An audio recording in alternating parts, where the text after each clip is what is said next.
Now we're live. Oh, we're live. I love it. Is there okay. Even here other than us? Yes, there's 3 people right now, which is fantastic. That's so we outnumber them. 3 people. Ooh, finally. Now there's 8. Okay, we'll wait a few minutes for people to show up. So, how about that weather, guys? How about that weather? What is the weather like there? It's actually kind of warm and it's frustrating because I keep my water out in the ground. You have to quantify warm because this whole bottom row here is all from the south and the southern states where warm to us is like 80, 90 in the middle of winter. Hell, even summer. I'm talking like 50 or 60. Oh, that's not warm. That's exact. Yeah, I was gonna say that's the exact temperature we're in, and I'm wearing 2 layers of clothing. I have long sleeves on too, and slippers. Jules is here. Jake, hi, Jake. Oh, I got it in our comments. There we go. Yeah, I was like, I gotta go over to the other channel. So I guess we should dive in, and anybody who comes in. Okay. So first question, we got question. Let me read it. When you're reading queries all day, what makes certain ones stand out? Are people writing queries against the formula to get attention? Is that a good idea? Oh, this is a fantastic question. I guess I'll just dive in with an answer. I guess the answer for this for myself is 2 parts. The first part is if I'm reading the query, sometimes it's not clicking with me for content or story that I'm like really looking for on my list. If you're going against form and yes, that's an automatic rejection. But I find most people are actually following the rules of querying. But I think what makes a project stand out in general, at least to me, comes down to the voice and the ability to get that emotional hook in addition to the plot stuff. So yeah, that's me. Yeah, whenever I'm reading queries, I think the thing that catches my attention is I hate to say it because it seems so obvious, but a premise that excites me and writing that is good. That's really, really what it comes down to. There is no secret sauce, and a query that is outside of the form feels to me a little often try hard, or it feels like you need a gimmick to make your book stand out when the book is what should be doing the standing out. I agree with what has been said. Exactly. As for when it's when someone goes against the form, I don't immediately reject it. That's not my style, but I will say that it's very jarring. So it's we're in a flow. We're kind of used to what it's happening here. We're reading along, and then all of a sudden it's car wreck, and you're like, wait a second, what is going on? So it almost takes you a minute to reorient yourself into reading the query. So standing out in a way that is I'm going to go against all querying norms, I don't think is really beneficial, because I think it doesn't really make you stand out in a good way. It makes it kind of jarring and what is happening here? Why are we doing this? And I don't know. I find it a little discombobulating. I have nothing to add. Lane, your mic is not working, I think. I said, ooh, I like that word, discombobulating. Thank you. I'm not going to answer this one because I think what I have to say isn't useful, because I get very annoyed when I get those outlandish queries that are like, hey, this is a different kind of query because I hear you want different stuff. And then I roll my eyes and say, just send me a query, man. It's a business letter. But that's not helpful to say, even though I did just say it. Well, and we also have to consider that queries are essentially sales copy.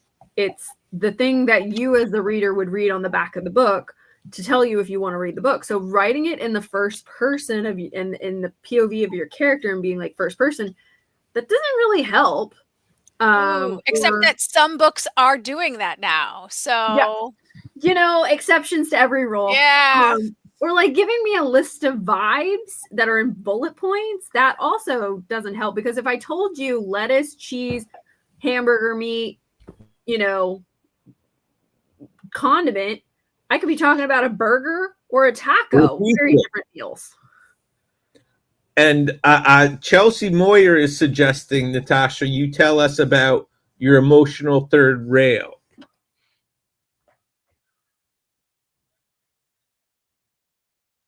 You got to explain? I'm just seeing context. We're always talking about context in the Slack. I don't think your mic's not working, Nat. Your I think that's mic's muted. Well, there you go. That helps. Story Genius by Lisa Crone is the book to basically read for third rail. And third rail to me is, you're not just telling the action and you're not just describing the action and doing that. You're also having your character react to it. And not just like, I'm going to be very basic because I'm not a writer. Like, I saw my dog. He was pretty. My heart gave a flutter. But like, you know, I saw my dog. You know, getting into the details of showing versus conversational telling me, but like, make me feel it. Make me know that this dog is cute and lovable, and therefore my heart gave a flutter. BT Dubs, if my dog runs in here, you will see why I just use that excuse, because I heard his harness jingle when he came in.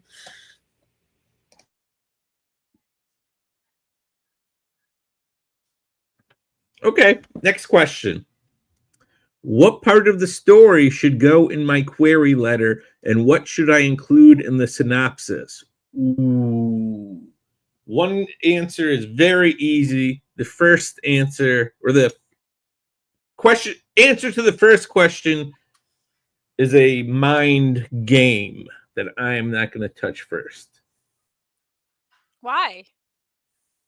Because, let me reread it. What part of the story should go in my query letter? Yeah, easy peasy lemon squeezy. Okay, I'm curious. What? Who is the main character? Okay. What do they want? What are their goals? What stands in their way? What are the obstacles? What happens if they don't get it? What are the stakes? Okay. That's it. Well, and then we have to know how they go around getting it. Or how they try obstacles. Oh, that's the obstacles. I mean, in theory, the story is telling you the obstacles. So Anne's 100% right. And I wasn't saying she wasn't. I know, but when you were like, what about the obstacles? I'm like, the obstacles is the story. So like, obstacles, these big ears don't always work. We know. We know.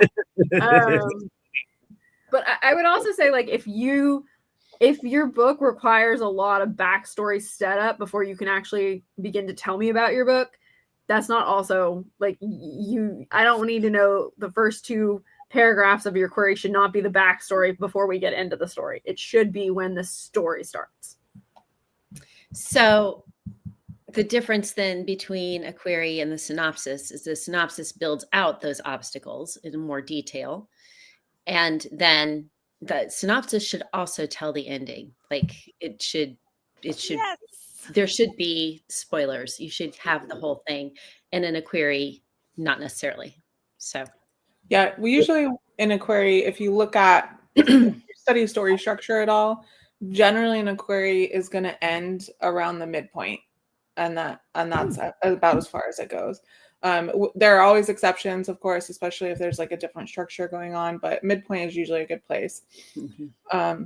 But synopsis should have full spoilers, every twist. You should not tell me that there is a surprise, whatever killer. You need to tell me who the killer is. Like, don't tell me that there is a twist. Tell me what the twist is. The synopsis is full spoilers from beginning to end, everything that happens. Just like if you were telling a friend, what a story about what happened to you. That's what a synopsis is. Ooh, that's a really good example, Sarah, because not only the synopsis shouldn't also just tell us the plot details that happen, but also that emotional details as well. Because part of why we like hearing stories about our friends is that they're also telling us how it made them feel. when their boss wrote them up for bad behavior, they felt like this. They were like, oh my God, like we react to the emotion of them reacting as well. And could I say something else, just an overarching point, because I have been at a number of conferences lately where people have been pitching and querying. People do overthink this stuff a lot. And yeah, there are conventions, and I agree with everything everyone has said. And I tend not to like people who are trying to sort of get my attention by doing something really silly and unprofessional. But that said, most of us will read the pages. You know, most of us these days, unless it's something that's outside of our genre or has sort of trigger warning type contents that we just don't want to see. And to me, it's going to come down to what Sarah said earlier, it being a good story. You know, that's what we're selling. We're selling good stories. So if you spend more time worrying about how you're going to query it or pitch it than writing the best story you can write, and I'm not saying that's the basis behind this question, but if you are having trouble writing the query, it might suggest that you haven't quite nailed down the story. And so, you know, I want to just put some emphasis back on the actual work you're trying to sell. I think it's important to note that spoilers in a synopsis don't ruin it for us. Like, this is what we're used to. We're used to reading these stories. We're used to reading synopsis. We're used to all of this. So it's not going to spoil it. We're not going to not read the story now because of it. For me personally, I will say that I like to understand the full aspect of the story before I even dig into the story, so I can see you lining up all the dominoes along the way, right? So if I know how you're hoping it to end, then I can see the forest through the trees, so to speak, and help see if that if you're actually getting there. I will also add, I'm the complete opposite from Anne. I like to read it the way a first-time reader would engage with your book. And when I go to the synopses, it's because I feel like there's like, I want to know, like there's something that I'm like, wait a second, where is this going? Or like, is there a moment, like I want to know what's coming once I'm engaged, but I don't usually read them before I start reading. I'm actually the same as Nat, and Anne is extremely good at what she just described, and I know this because I've worked with her for a while. She's very good at, you know, looking at the synopsis and looking at how that plays out in the pages. And I like to do what Nat does personally. I just like reading it to start with and go. So my synopsis is optional in my query form because I don't need it to get a sense of the story. But just to avoid confusion, even though there are agents like Jacqui and Nat, does not mean that you should not write a full synopsis. Because if they don't want to know spoilers, they're just not going to read it, or they're going to only read it if they have questions. It doesn't mean that you shouldn't put it in there. It's a skill to it's a skill to keep practicing, because at some point in your career, you're going to sell on proposal, which means you're going to sell a book purely on that synopsis. So not doing the work early in your career is just causing problems down the line when you want to sell a book off of one page. Yeah. Okay. What if the agents I'm submitting to all require different submission lengths? What do you do if the length limit cuts out the story off mid-chapter? Cuts the story off mid-chapter. I suggest you follow every agent's instructions. And if someone wants 20 pages, and this is what Sarah just said, if someone wants this and someone wants that, unfortunately, that's what you have to do. Many agents will say, 20 pages or as close to the next chapter end as you can find. But I guess if someone says 20 pages period and it's halfway through a chapter, if they want the rest of the chapter, they can ask you for more pages. Yeah, I will say their decision is not going to be made. If they get to 20 pages, their decision is not made between 20 pages and 21 pages. Right.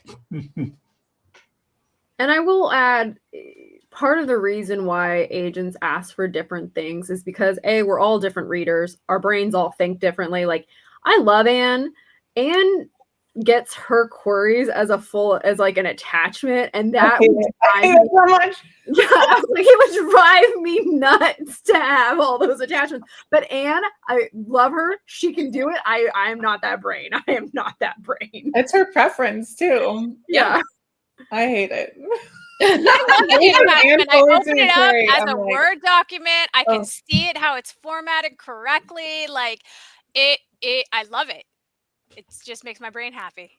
Yeah. So like I'm not that agent, but that's partly why you see so many different ways that everybody asks for things and things, because people really are like doing it so that their brain best accepts it and best works with it. So Okay, we got a question from Blue Sky. Courtney Jensen from Blue Sky asks, what pacing are you looking for in the first 10 pages? I'm dying to say 10 miles an hour. I don't get it, but that's pretty funny.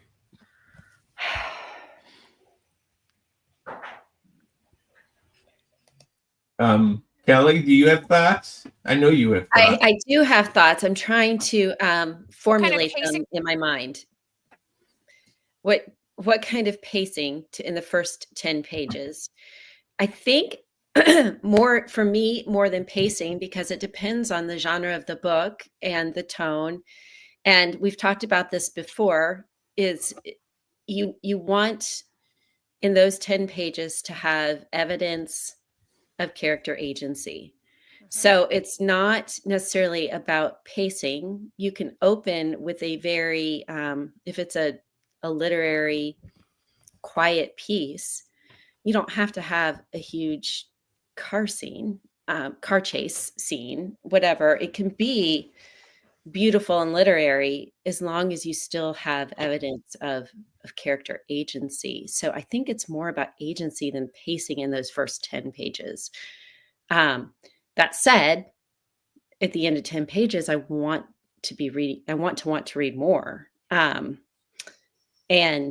again, it comes down to, am I connected? Am I grounded in that character? And that's what makes me want to read more when those first 10. I might come up with something else in a few minutes, but feel free to add on to that, all of you. Well, I was going to circle back to what Anne said about queries, about you need to know who they are, what they want, what they fear, and the beginning of the obstacles. And instead of 10 pages, I would say in the first chapter, some of the books that I have loved the best, that gets all set up in the first chapter. Like, I know who this character is. I know what they want. I know what they fear will happen if they don't get what they want, or they fear will happen. And then the obstacles are starting to show up. So that by the end of the first chapter, even though we haven't gotten to the inciting incident, I almost know, like, I can forecast where this book is going because we've read so many, but it really is what Anne said, those 4 elements coming in. Yeah, I think of it in the same terms as Nat does, and it does reflect what should be in the query letter too.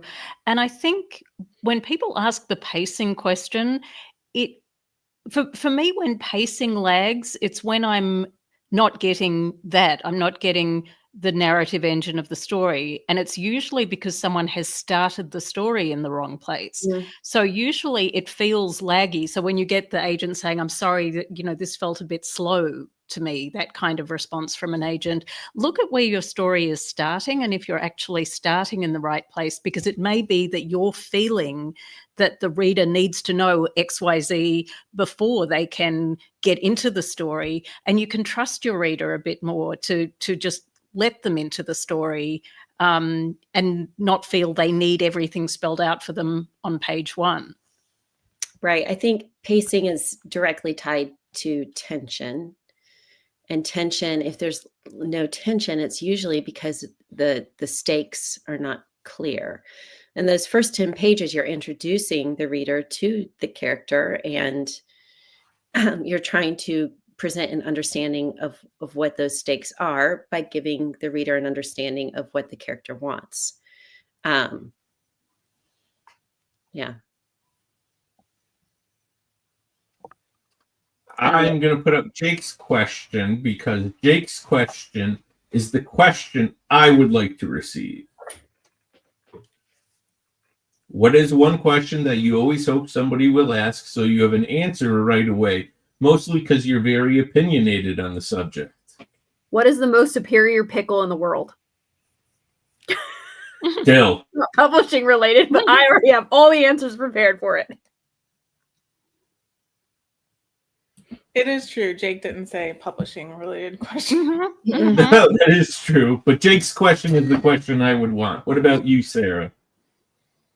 I don't know. I'm always happy to talk about genre and category distinctions. It seems like it's something people get really confused about, and I'm happy to dive in depth about them. You mean like Lane thinking that horror is a category and that YA and adult is genre, and it didn't matter that he does No. That's not what I thought. I just thought YA horror is horror. I understand it's YA, but it's, the genre is still horror, but the category is different. This man who goes I sell genres, baby. I don't do YA, and then meanwhile is over here selling middle grade and YA constantly. Hey, man, middle grade horror, good horror. Good horror is good horror. Okay, next question. Ooh, this is one people will be interested in.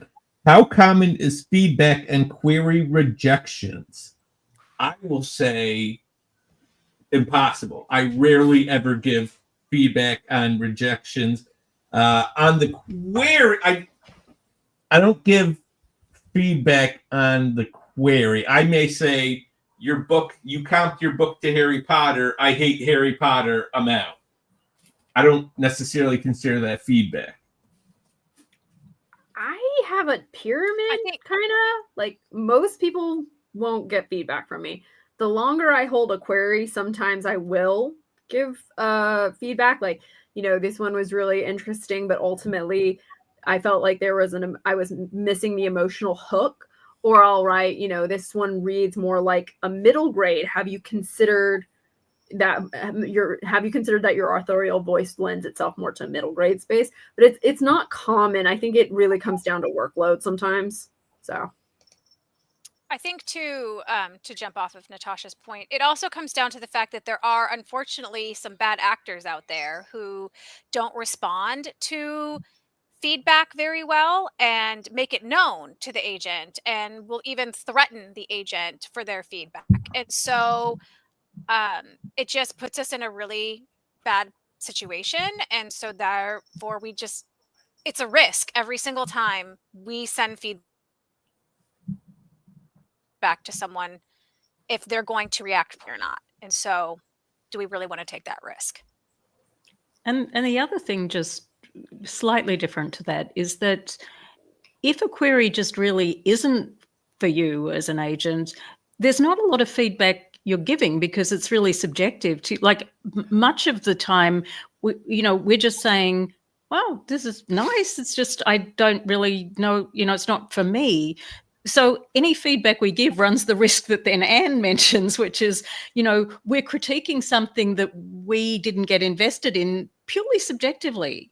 So anything we say is prone to be taken like, well, you just didn't understand whatever. And we're not always the best person to give feedback on every query.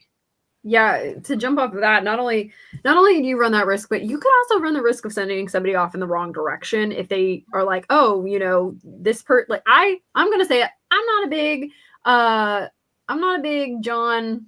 Now his name escapes me. I don't love those books, but what? Green? Yes, John Green. Thank you.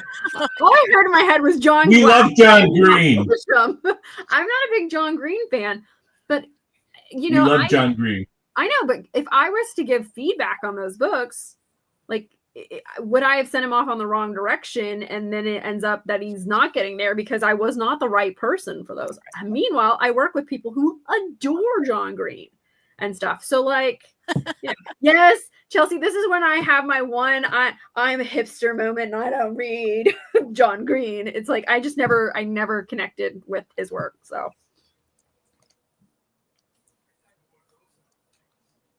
okay. Ooh.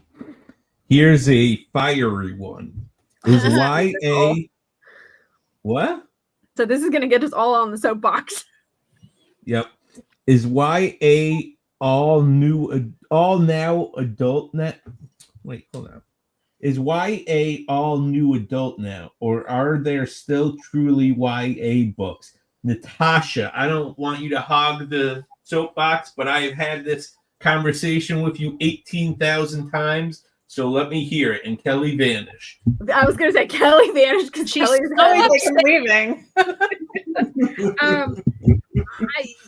It really is. Honestly, shout out to the Literary Lens. We did a whole podcast about the difference between new adult, YA. Go listen to it because you will listen to me on my soapbox for many, many minutes. I think the issue that we're running into is one that's been compounding since Twilight and Hunger Games. You've got a lot of adult readers who are pushing, who love the immediacy of YA, love the voice, and are not nearly as comfortable in the adult section, pulling those adult tastes in. And that's aging things up. It is creating a vacuum, but there are still true YA people. And I would argue that most editors are looking to fill those YA needs. You know, Kelly sold a project here recently in a very hot auction. And part of the reason everyone loved it was because it was true YA. And so I think there is still a need, because let's be real, we don't need 14-year-olds reading concepts that literally are not ready for them. They want to be 16-year-olds. They want to drive around in their car. They want to have misadventures. They're not looking to go to college at 14. They just want to be the upperclassmen in high school. Whereas your 17, 18-year-olds, they want to know what the freshmen in college are doing. So like at the end of the day, no, it's not all, it is moving slightly that direction, but I think there are enough of us working that are pulling it back in the other direction. And that's just naturally how it works. It's an ebb and flow in publishing. Okay, I'm going to stop talking. Kelly, I don't know. Did you miss the question? Because I want to hear your thoughts. Nope, I got the question, and then something happened, and I wasn't there anymore. I really don't have anything to add to what Nat said. I think that there still very much is a market for true YA,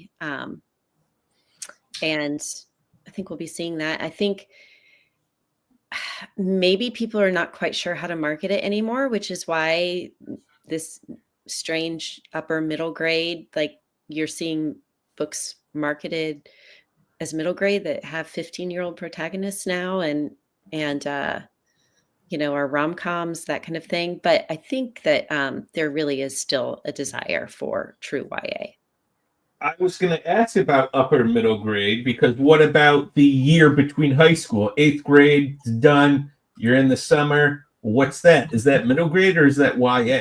Because I had misadventures that summer, and nothing like vampires or monsters. That would have been cool, but you know, I did have misadventures.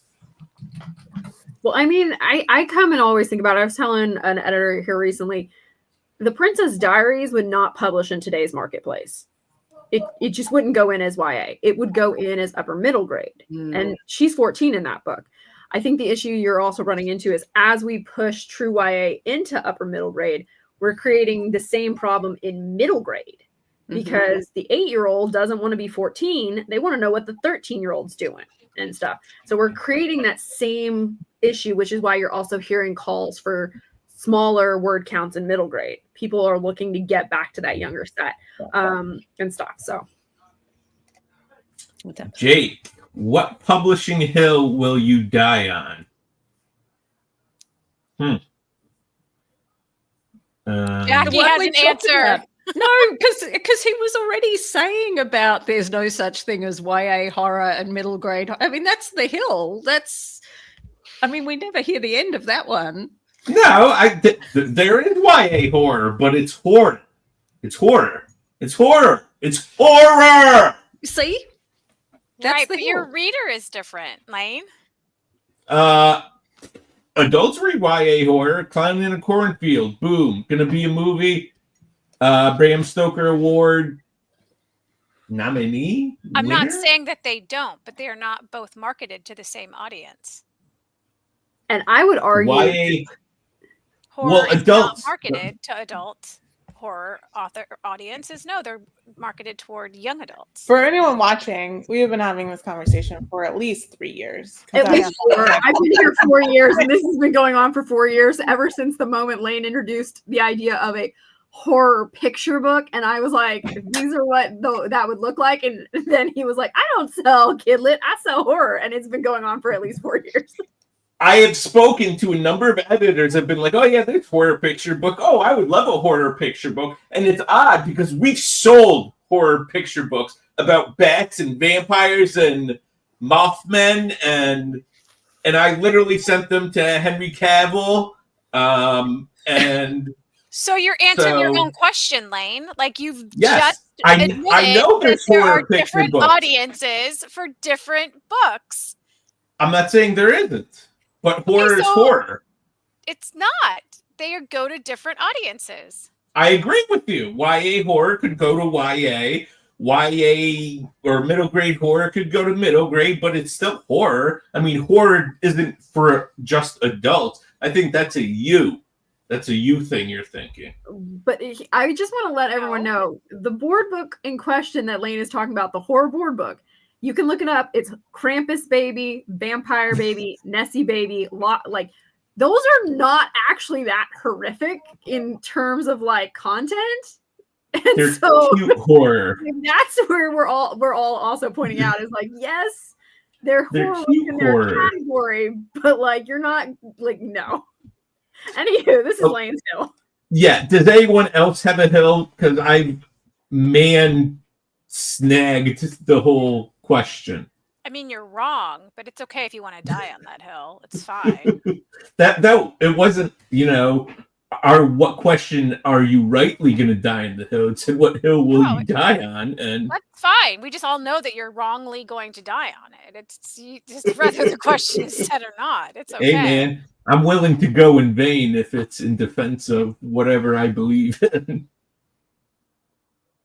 I don't know if I have a publishing hill that I would die on. I may have a publishing hill I'll kill on. That's a different story. Oh, that's the question I want to ask. What's the publishing hill you'll kill on, Sarah? And what do you mean by you'll kill on? I mean, I don't want to die for a publishing take, but okay. I'm curious. What is the hill you would kill what on? Publishing take would you go to battle over? There we go.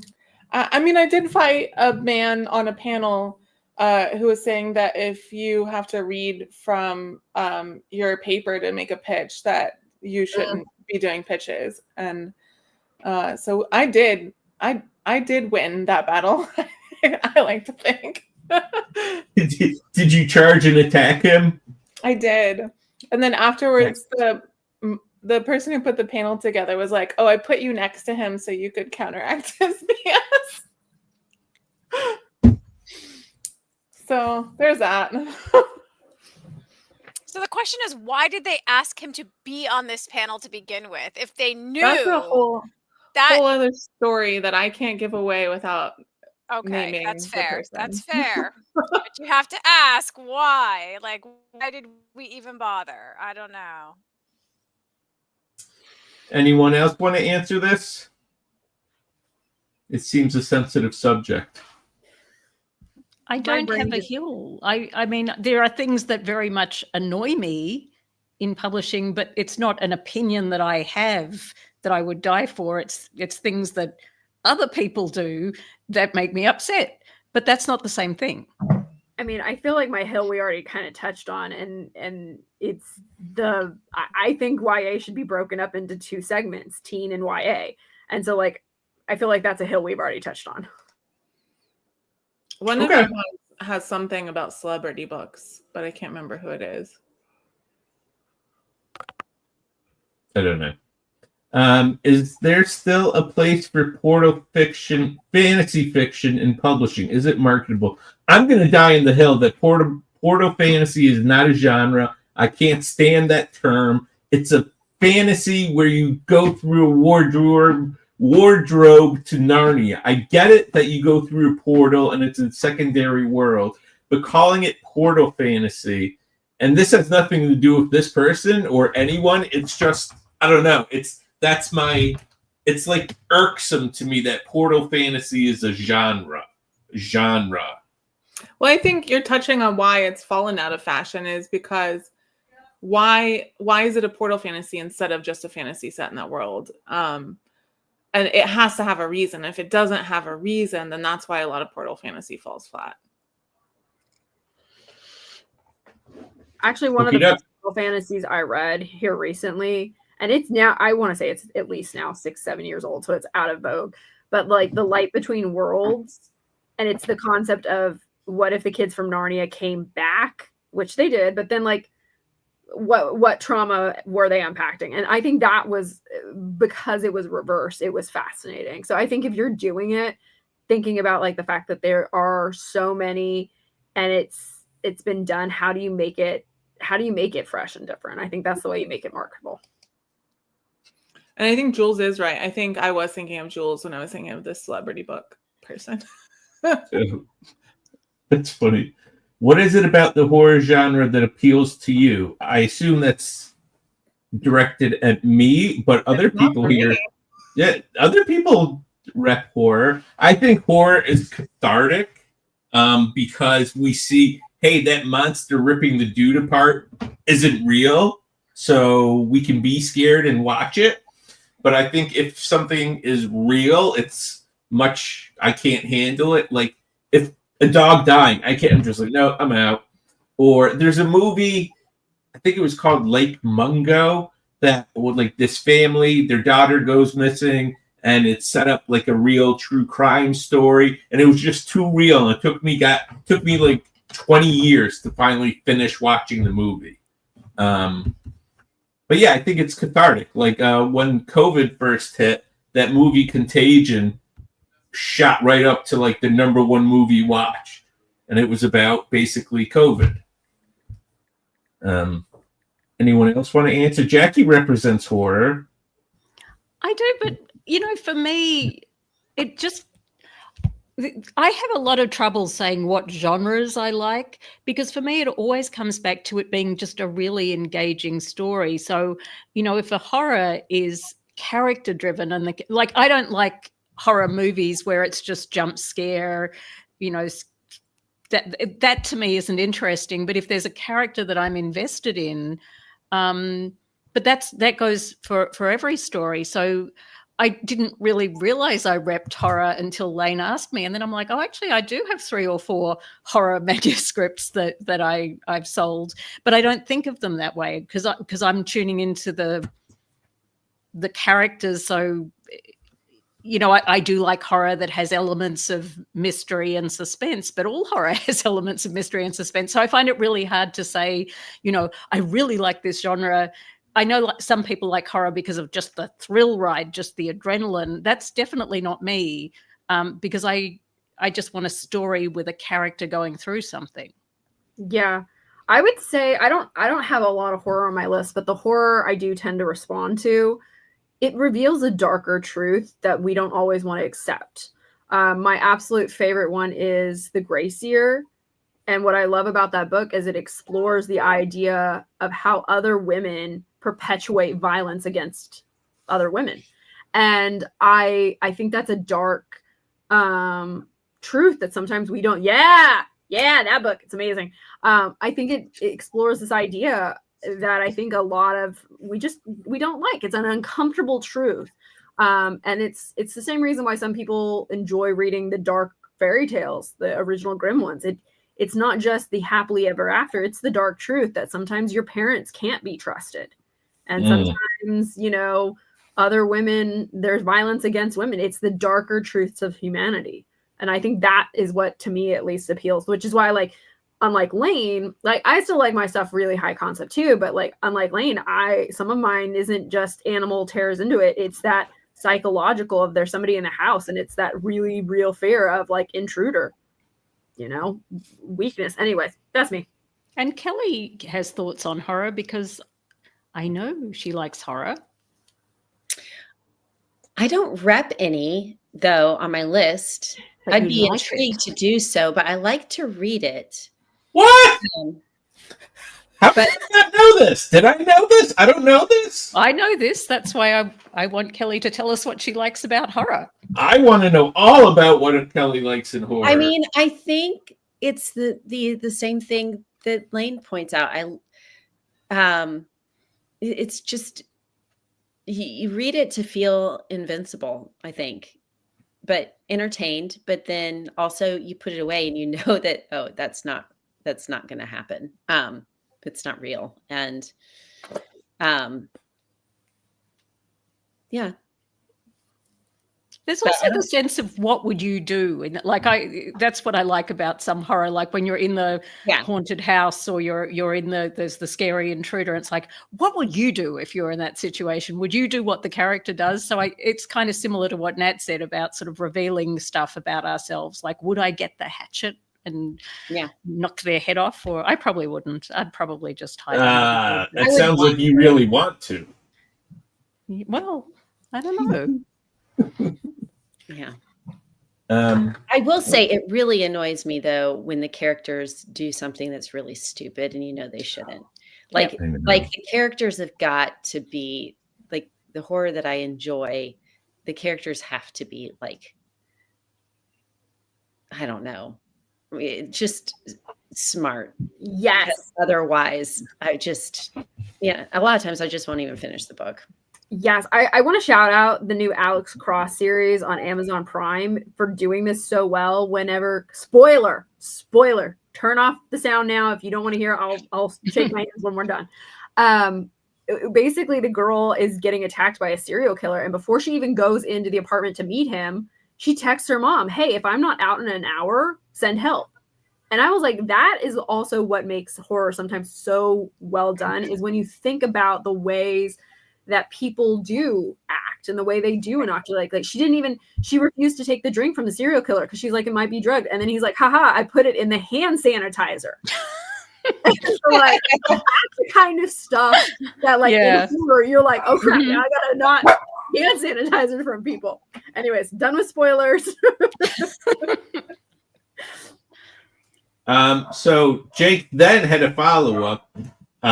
During times of war, used to be higher levels of fantasy books sold. Do you feel like horror will replace fantasy as people become more enamored in escapism? I think they will all sell that as well. That's the puppy. That's the puppy. It's the puppy. So yeah. I think so. In times of stress, and we saw this when the pandemic started as well, people go one of two ways. They either go towards horror and they watch Contagion and stuff like that, or they went into pure escapist, cozy type stuff like romance and fantasy.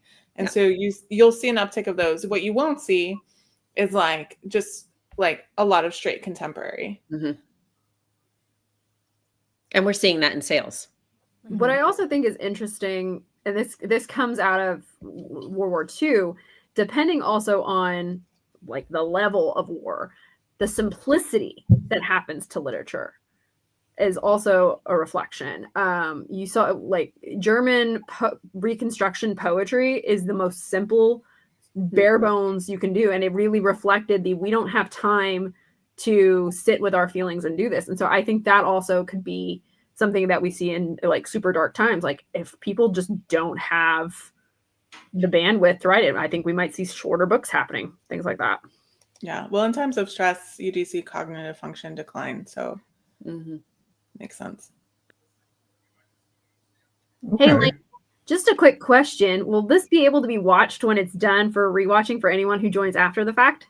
Yes. Yes, it will. You can look at it on our Patreon or our YouTube. It'll be up. What is Kelly drinking? Ooh, that's a good question. Water and lime, but it's in my Christmas vacation moose mugs that my husband won for me at his office. What is it, like White Elephant party last week, and I think they're awesome. So I'm using them every single day. Are they dishwasher safe? What? Are they dishwasher safe? I've been hand washing them just in case. I'm not going to risk them. How many do you get in a two? Yeah. That's amazing. I love that movie. I grew up watching that movie every Christmas, and I'm Jewish, and that was the best movie. I love that movie, Chevy Chase. Oh man. Okay. How can I tell if my book is marketable? You read the market. I know this seems really obvious, but be a reader. Be a reader. Your gut knows. Your gut knows what if it feels like right now I am really like I'm in that escapist group and I'm like, hey, I don't want super serious fantasy where it's like end of times. I'm like, I want comedic fantasy where it's like, hey, we're gonna go on a road trip across the fantasy land and oh shit, the sirens are coming for it. Like you're a reader. Your reader gut will know. And so reading the market really helps you know the market. Also following like deal announcements. PW does a children's Publishers Weekly children's bookshelf has twice a week announcements. You can see the deals that are happening. It's free. I don't know where the adult people follow deal announcements. Publishers Marketplace, really. Okay, there you go. Pay for it. Yeah, you can get a short version of it for free. Yeah. So that can also help you predict where the market's going as well. And I would add to that, because I would say exactly what Nat said, but I would also say, I think what trips people up a lot is looking at what's happening in the market and then looking at a popular book and saying, well, people like that, so they'll like this. And it's basically exactly the same thing. And you sort of, if you're really thinking about, is it marketable? What are you doing that's the same but different? What are you adding? And the new can't just be, well, it's this, but with a, pink sweater, or it's this, but with a frilly umbrella. There actually has to be something new you're adding to the market, because if you're not, then the publisher's going to say, well, we already have this and it's selling this many copies and we have that author and this author can write another book, so we don't really need you. So, they're looking for reasons not to, do the same thing again with a different author. So it's a slight, and this is, I write too. And when I started thinking about the market as a writer, I'm like, well, there's got to be a place for this because people are interested in this. And it's like, yeah, but that's exactly the same thing. I can tell you how I workshop my ideas as a writer. So I will say that I also write high concept. So I think that this answers the question, how do you figure out if your book is both high concept and marketable? And that is, I come up with a 1 to 2 sentence pitch and just tell my writing and reading friends about it. And if they go, ooh, then that's it. If they go, okay, that's not it. It's not ready. That's brilliant. I love that so much.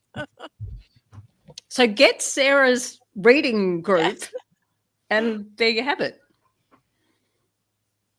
Ironically, that's the same way I heard screenwriters do their stuff, is they go around telling people an idea, and only when they've workshopped it across like a ton of people do they actually feel like it's confident to be a movie that they could write.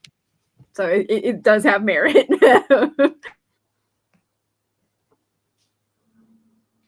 Okay, next question. And remember, you can put your questions in the chat and we will read them aloud. Hello, just wondering how one might get representation for a book that is deliberately not for readers. It is targeted to people who hate reading. I don't think you're getting a book deal. Can you put that on the screen so people can see it, Lane? I weirdly have several answers to this, but at the risk of hogging this, let other people answer first. So my answer is you're not getting a book deal, but so there's different ways that this technically can be answered. In kid lit space, there's what is known as a high-low book, and it's for kids who don't read very well, but it's a high concept story because they might be 12, 13, 14, whatever, but they read on a second grade level. So those are a very specific category that addresses books that are not for readers who are at their level. For people who hate reading, I'm going to kind of circle into the idea of like, it's not necessarily that you like, it's not that they market it to people who hate reading or it's a book that's deliberately not for readers. But people who hate reading tend to do other things like play video games, watch movies. And that's why books like Fourth Wing, Hunger Games, Twilight kind of break through, because they appeal to those readers. And those books were not intended necessarily for the people who don't read. They were intended for the people who do read. And we just created so much noise around those books that it hit to those readers. So I don't think you're going to get representation for a book that's not for a reader. Your books are by their nature for a reader. But like when everybody was talking about Among Us, the video game, I do not play video games. And I almost thought about getting a video game just to play Among Us because everybody was doing it. And that's playing a video game. Playing a video game. You get a console. A console. I don't know. I haven't played a video game. It was an app. Yeah, Oh, it's an app? Oh, that shows you how old I am. See, this is the point. I haven't done it since I was like 10 and they were on computers and a CD-ROM. So like that's what, when people talk about books that are not for people who are reading or who hate reading and they suddenly read, it's not that they were ever the book was created for them in mind. It was that so much noise drew their attention to it and then they were doing it. So I love Among Us. Why did that go away? That was so fun. It's on the Xbox now. You can play it on the Xbox. Yeah, is that the one with the Nat killing answered it. bees? I think Nat answered it with the fact that, there's reluctant readers, right? Like, are Right. you writing your book for a reluctant reader? Like, reluctant Right. readers is a different concept. So, Okay. Before querying, is it necessary to hire an editor? Is it recommended? No and don't. I mean, you can if you want to, but it's not necessary. Well, if you have a good critique group or critique partner or a beta like if you have trusted people that you can go to and talk to about your work who are willing to look at your work before you send it out, like, yes, it should be looked at someone other than yourself and your mom before you send it to an agent. So if you have to pay for that service from an editor, then that is one way to go, but you do not have to do it that way. I think when I get a query from someone who says this has been professionally edited, what that says to me is this isn't your writing. It's an editor who has already gone through all of it. And the other thing I would add to that too, that often I'll get, this has been professionally edited by so-and-so who says it's the greatest thing, blah, blah, blah. And it's like, well, of course you paid them. It's like, that doesn't tell us anything. Yes. So again, it goes back to the quality of the work and,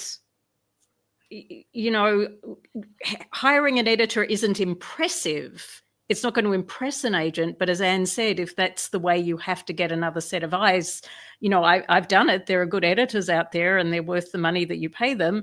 But don't do it to like impress an agent. Do it if you need to, because you can't find other sort of beta readers who know what they're doing, but you should be able to. And if you can afford it without risking anything. Yeah. And I also think if you hire an editor to edit a book, I think you need to look at it as not just hiring an editor to edit that book, but also to learn more about your writing and how you can improve your writing going forward as well. And with that, I have to go because I have an 8 p.m. broadcast. Is there a word count that's a red flag for you? Is 125 too long? Is 80K too small? Depends what you're writing. 125K for a debut, I think, is too long. 80K is not too small. That's perfect. Since the pandemic, I don't know if anyone else has noticed this. I think editors and publishers are much more open to shorter books. Well, 80K for a contemporary YA is on point. It's 100%.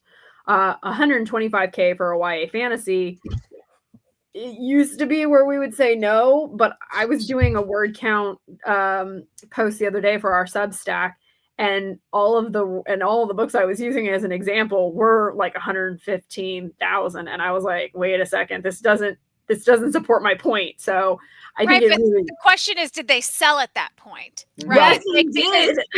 Did they sell when they were 115,000 and then an editor, or did they sell at 90,000 and an editor briefed them up? Right? Like, so. I find in the editorial process more often than not, at least this is true for my list, that the book gets shorter through editing with an editor. That's my process. What I've observed. Seen both ways. I've seen it both ways. Most of my list goes down and gets tighter. So I assume the other way. My list has gotten longer through editing, but I do also read mostly fantasy. So, but I still try to get it as short and tight as possible to sell it. And then they grow once they're in editorial. See, I need more fantasy. I want more fantasy. I need to experience this. Which part of the book do you think needs to be marketable and which needs to be original? I read fantasy, but I don't know when to trust my gut and when to lean into the market. It needs to be both marketable and original. I mean, yes. I mean, like 500-year-old fairies they're really popular right now, but that's also wearing very thin. So it needs to be, I would say, even if you're paying attention in the market, you almost always want to be original as well. Like, because you never know, you could be hitting, who would have guessed that sparkly vampires, I know I always lean on Twilight, but who would have guessed that like sparkly vampires would have been the thing? Because before that, it was Amelia Atwater Rhodes, it was Lane Smith, it was L.J. Smith, it was I have another book over there that I can't even remember. Like they were mysterious, but they were not sparkly. They followed the rules of vampires. And then next thing you know, sparkly vampires happened, and a million vampire books kicked off after that. So it needs to be both. Difference between dark fiction and horror fiction. Oh, horror is designed to frighten, terrify, disgust you. Dark fiction can be anything where the goody is a bad guy, like Thorns, Prince of Thorns. Is that it? That's dark fantasy. I mean, that's what it is to me. I might question the dark fiction because I'm not sure that's a genre. I don't think it is. Yeah, I've seen dark, like a gothic tends to be dark, or dark suspense, or dark fantasy, or the dark academia, books. No. But I don't know that. I think dark is like a volume control, that things can be lighter or darker within various different genres. Yes. So when in doubt, I go to Google for this question. According to them, dark fiction is a genre of literature that often includes elements of horror and the grotesque, like The Handmaid's Tale, Lord of the Flies, Slaughterhouse 5. So I guess that like dark fiction is the bigger umbrella through which horror falls into, and that could also fall next to thriller. I don't know. This is why nobody asked me any questions about it. No, dark fiction is not a genre. Is self-publishing still frowned upon? I frown all the time. No. I don't think it's frowned upon. I have clients who self-publish. Some of the biggest names self-publish. I have thoughts that are many on this question, but I agree. I mean, I have clients who do both. I have clients who have amazing success self-publishing. I think self-publishing, you want to know what you're doing. And once you've mastered, and it's not that hard, you just have to put in the time. It's a little time intensive to learn how to do it well. But I think where people get confused, and this really is my pet peeve, is between self-publishing and companies that call themselves traditional publishers that are really just self-publishing your book and you're paying them to do it, which is not illegal and there's nothing wrong with it. But it's often the value proposition is that if you just spent that time figuring out the self-publishing yourself, you would do a lot better financially. You would have control. Some of the companies ask you for rights assignments, which is very bad because then they hold on to your rights for no apparent reason, especially if they're not even selling the book. So I have a real pet peeve about that because people don't read the contract and understand. And I think that today is where self-publishing gets a bit of a bad name, because it's like, oh, I paid $15,000 to self-publish my book, and you should not be spending $15,000. Anne is doing this. Oh, she left. Yes, we have to go over to Twitter, Anne and I. Oh. So we will answer, are these people reading tough topics like mental health struggle over on... Before we answer that question, what's happening on Twitter for our people watching? Why should they move to Twitter with you? There is Jacqui Lipton, I think I said his name right, is holding a writer's block thing. I actually just randomly got invited. I have no idea what it is. I'm just showing up. So do you want to give people the Twitter deets? I don't have the Twitter deets. Okay. I guess follow me online. If you follow me on Twitter, you will see, because I will be invited. So I'm going over to Twitter right now. I am getting DM'd. They're sending me a link. Oh, it's like a live. I'm like going over to be like, let me find Jake's I'm here Twitter, now. and then we can maybe help answer that question as well. So everyone go over there, and I'll see you in a bit. Thank you all for coming. Oh, we're going to answer this last question before we go, though. Okay. Yeah. So are people, I would say they're not reading it less, but I think it needs to be, at least for me, I think it's more interesting when it's tied to the story. Like, what if the chosen one has an anxiety disorder? You know, things like that. I think it bringing that in more as a character element into the plot. I think that's when it's more interesting versus when it's the main draw. I think it's more interesting to bring it, because at the end of the day, you know, like, we've never seen a chosen one with an anxiety disorder who gets, has a panic attack right before fighting the dark one, and what happens next, you know. So I don't think they're reading it less. I think it's just that we want it to the next step of, like, it's just a part of the character now. Lane is utterly checked out, and hence why he's on this. So we can end, and everyone can move to Twitter now. Yes. I'm still here. Thank you very much, everyone, for coming. We love it. We will see you in the new year. Reminder, check out the Literary Lens podcast, where a lot of these topics also do get talked about. My dad was a huge John Wayne fan, so talk to you all later. Happy holidays. Happy holidays. Because that's a family trip you should go on.